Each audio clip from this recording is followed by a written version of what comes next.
Bueno, el libro lo que hacemos es un planteamiento de recorrer la historia del castillo a través de la historia de Navarra, como dice el título, ¿no?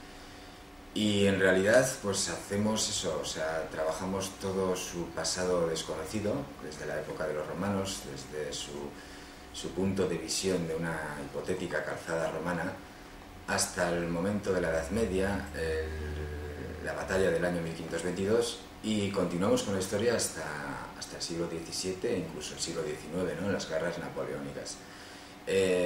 Para ello tratamos todo el tema documental de primera línea. Se han recorrido los archivos del Servicio Histórico Militar de Madrid, se ha puesto en contacto con otros archivos europeos y se ha sacado documentación inédita. También se viajó a Simancas, a Segovia. Entonces hemos recorrido un poco todo el pasado documental y analizar los restos también del castillo, lo poco que información que hemos podido encontrar, salvo lo que tenemos de las fotografías aéreas y de los elementos que se ven visibles, y con ello hemos reconstruido también en una segunda parte cómo es la fortificación.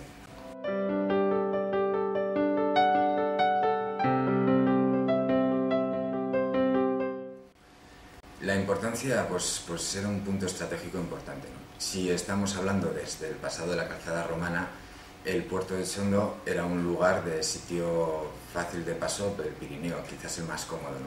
Junto con el de la costa, ¿no? El de Oyaso. Entonces, claro, desde entonces debió existir una fortificación. Y ya hablando del suceso que más protagonismo le ha dado, que fue la batalla del año 1522, en el que se perdió una de las posibilidades más importantes de recuperación de la independencia de Navarra, ¿no? Y con ello pues se frustró pues eso, una oportunidad única, ¿no? Posteriormente sí que ha habido más intentos, incluso se documenta en el año 1536 otro intento de recuperación del castillo, pero no se fraguó, ¿no? Y entonces, pues bueno, ahí se acabó un poco la historia del reino independiente, ¿no?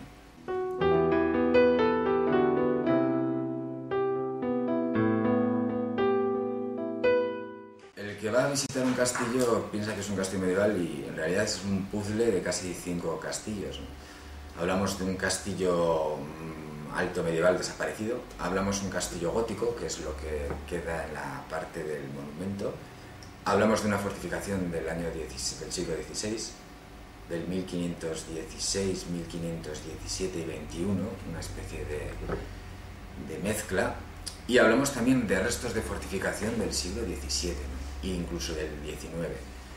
Pero yo creo que todas las reconstrucciones que se han realizado han sido en base a lo que existió en el año 1516-17, ¿no? Entonces, todos los solapes de muralla, todo el grosor y todo se ha hecho con vistas a esa fortificación. Y es lo que queda. Es complicado, hasta para los arqueólogos, identificar cómo es el castillo. O sea, los arqueólogos parten de la base que un cubo es una cosa circular, que en el 90% de las veces es así.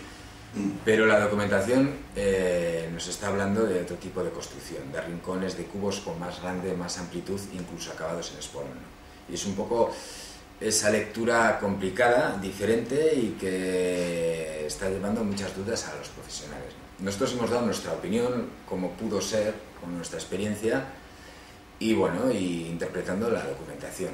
Entonces el futuro dirá cuando se completen las excavaciones o si aparecen nuevos documentos si hemos acertado en algo, ¿no? Incluso.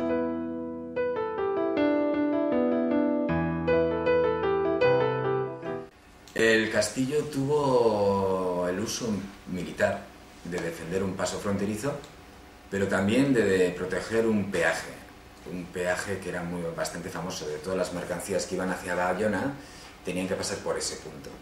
Y los guardias, cada vez que protegían la frontera, protegían esa zona de paso, ese peaje.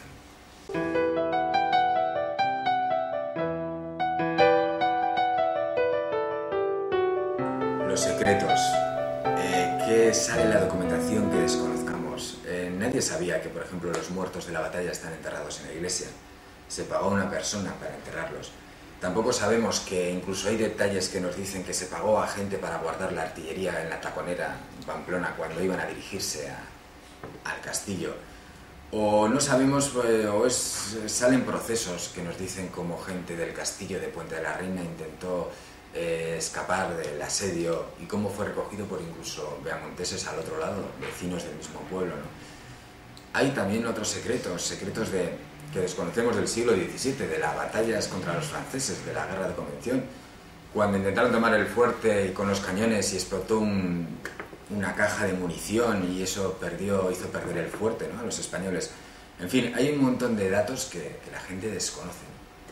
Y es lo que le da un poco quizás a este libro, de momento, hasta que no salga otra cosa, pues esa exclusividad, ¿no?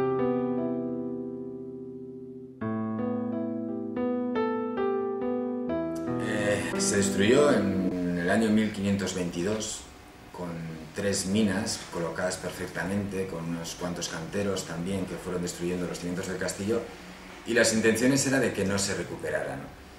Posteriormente debió haber una reconstrucción en el año 1635 posiblemente, o antes, entre el año 1618 y 1637, hubo una reconstrucción de lo que ya había, o sea que no se construyó nada nuevo. Es un poco la punta de iceberg de los arqueólogos de decir, bueno, esto es de 1637.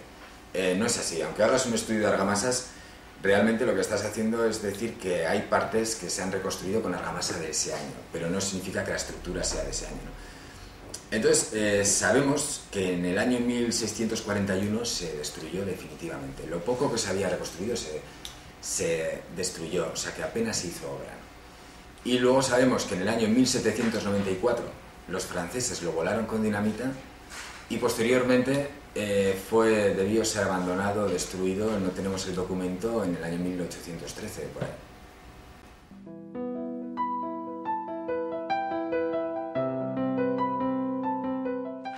Pues la idea de presentar el trabajo es la dinámica que tenemos siempre en nuestras publicaciones. O sea, entramos por los ojos e intentamos que la gente pueda comprender cómo era el castillo y su historia, pero también que esté abriendo el libro y esté viendo algo agradable, ¿no?, al tacto, a la visión, ¿no? Diferentes colores, diferentes plasmas de mapas, señalizaciones, no sé, al fin y al cabo lo que buscamos es mezclar esa información con quizás esa belleza, ¿no?, de la imagen, ¿no?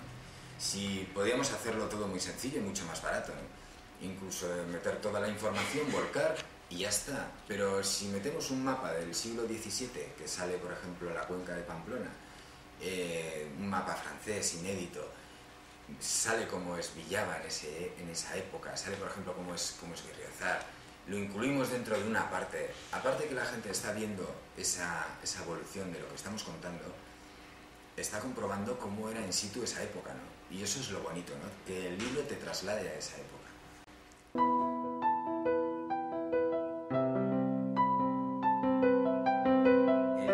Es de los libros de Navarra Castellos que defendieron el reino, es el último tomo, el cuarto, que saldrá para septiembre, esperamos.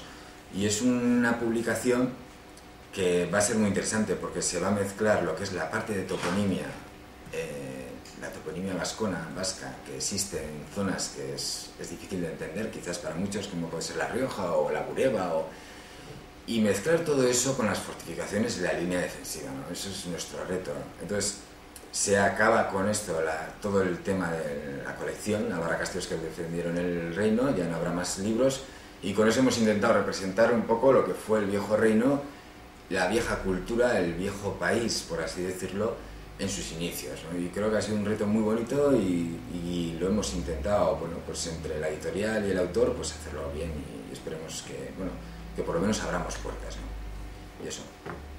Muchas gracias, señoría. Nada.